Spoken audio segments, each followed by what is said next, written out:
तो चलिए अब सीधी तस्वीर आपको यहाँ से बुलंदशहर से दिखाने जा रहे हैं, जहां पर मुख्यमंत्री योगी आदित्यनाथ स्वागत कार्यक्रम में पहुंचे हैं। संबोधित मंच से कर रहे हैं, क्या कुछ कह रहे हैं आप भी सुनिए। समाज की कीमत पर, संस्थान की कीमत पर नहीं,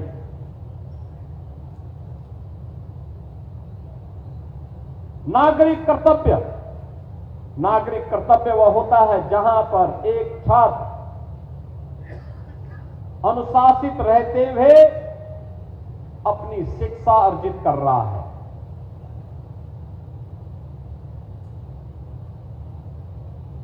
जहां पे एक शिक्षक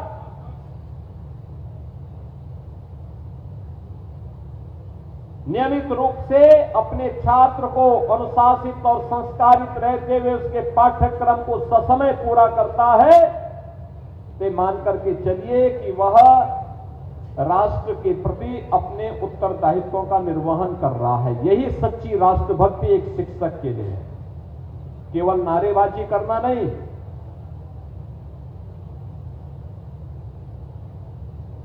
जहां एक व्यापारी ईमानदारी के साथ अपना व्यापार करते हुए एक सामान्य उपभोक्ता का भी शोषण नहीं कर रहा है और जो टैक्स उससे ले रहा है उस टैक्स में गवर्नमेंट का हिस्सा गवर्नमेंट तक पहुंचाने का काम कर रहा है, कालाबाजारी को विरोध कर रहा है, वह उसकी राष्ट्रभक्ति भी है और राष्ट्र के प्रति उसके कर्तव्यों का निर्वहन भी है। एक किसान सर्दी गर्मी बरसात की चिंता के बगैर ईमानदारी के साथ अपनी खेती बाड़ी के कार्य को संपन्न करते हुए अन्न उत्पादन कर रहा है, देश के पेट को भरने का काम कर रहा है, उस समय वह किसान देश के प्रति अपने कर्तव्यों का निर्वहन करता हुआ दिखाई देता है। यानी अलग अलग क्षेत्र में जब सभी लोग मिलकर के कार्य करते हैं और अपने उत्तरदायित्व का ईमानदारी पूर्वक निर्वहन करते हैं, तो वह उसकी राष्ट्रभक्ति भी है और राष्ट्र के प्रति उसका कर्तव्य भी है। और जिस देश में कर्तव्य को महत्व दिया जाता है, जहां पर लोग अपने स्वयं के अधिकार से महत्वपूर्ण अपना स्वयं का कर्तव्य मानते हैं, वही देश आगे बढ़ता है, वही विकसित होता है। आत्मनिर्भर और विकसित भारत की यही आधारशिला हो सकती है और यही एक आत्मनिर्भर और विकसित भारत की संकल्पना को पूरा करेगा। सैनिक स्कूल अपने आप में नाम से ही एक अनुशासित और संस्कारित वातावरण की ओर हम सबका ध्यान आकर्षित करता है।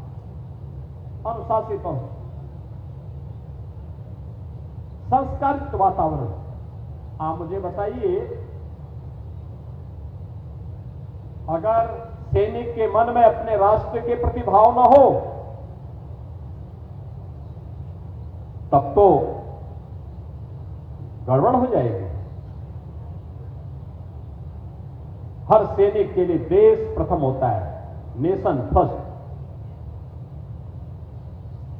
देश के हित के विपरीत कोई आचरण स्वीकार्य नहीं। मेरे हित से महत्वपूर्ण देश का हित है। मुझे अपने हित की तिलांजलि देकर के देश के हित को मुझे करना होगा। यह भाव एक सैनिक के मन में होता है, तब वह देश की रक्षा करते हुए अपने आप को बलिदान करता है और तब देश की सुरक्षा होती है। याद करिए ना, अगर सैनिक भी ये सोचे कि मैं बॉर्डर में हूं, मुझे सर्दी लग जाएगी, मैं राजस्थान की रेगिस्तान में 50 और 52 डिग्री टेम्परेचर में झुलसाती हुई भयंकर गर्मी में क्यों सीमा की रक्षा करूंगा, मुझे भी छाव चाहिए, मेरे भी बाल बच्चे हैं, तब तो हो गई देश की सुरक्षा।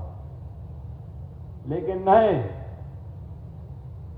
उस सैनिक के लिए देश पहले होता है, परिवार बाद में होता है, फिर उसका स्वयं का हित सबसे बाद में होता है। तब वो देश को कुछ अच्छा दे पाता है। -20, -40 डिग्री टेम्परेचर में हमारा सैनिक जब कारगिल की उन पहाड़ियों में देश की सुरक्षा करता है, सजग होकर के देश की पहरेदारी करता है, तब देश सुरक्षित होता है। और उसी पहरेदारी के हिस्से अब यहां पे सरदार रज्जू भैया के नाम पर सैनिक विद्या मंदिर, यानी रज्जू भैया सैनिक विद्या मंदिर, यह स्थापित किया गया है और इसके लिए भूमि दान दिया है बाबा राजपाल सिंह जी ने। बहनों और भाइयों, दुनिया के अंदर अनेक ऐसे उदाहरण आपको मिलेंगे। मुझे पिछले दिनों जापान जाने का अवसर मिला था। जापान 1945 में जापान पूरी तरह तबाह हो गया था। पहली बार दुनिया के अंदर 1945 में परमाणु बम का दुरुपयोग हुआ था और दो महत्वपूर्ण और सबसे बड़ी आबादी के सिटी जापान के परमाणु बम की चपेट में आए थे। लाखों लोग मारे गए थे। जापान आर्थिक रूप से और मनोबल की दृष्टि से टूट सा गया था। मुझे उस देश में जाने का अवसर प्राप्त हुआ। आज जापान दुनिया के अंदर एक विकसित अर्थव्यवस्था के रूप में काम कर रहा है। विकसित अर्थव्यवस्था के रूप में दुनिया के विकसित देशों में जापान का नाम है। 1947 में भारत आजाद हुआ और 1945 में जापान पे हमला भी हुआ। कमोबेश एक जैसी परिस्थितियां दोनों देशों के सामने।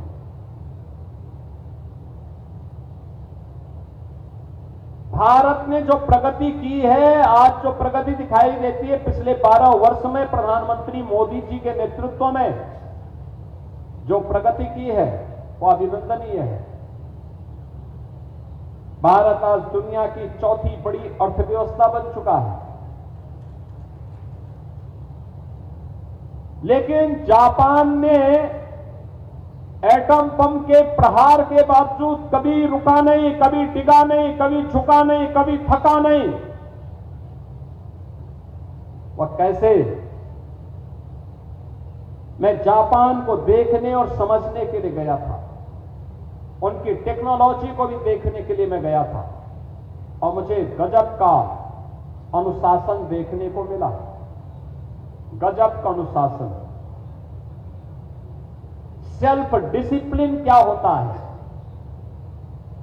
वह देखना हो दुनिया के अंदर तो आप जापान के अंदर जाकर के देखें। और सेल्फ डिसिप्लिन ही, आत्म अनुशासन ही, याद रखना, किसी भी जाति हो, किसी समाज हो, किसी देश हो, उसकी प्रगति का सबसे बड़ा आधार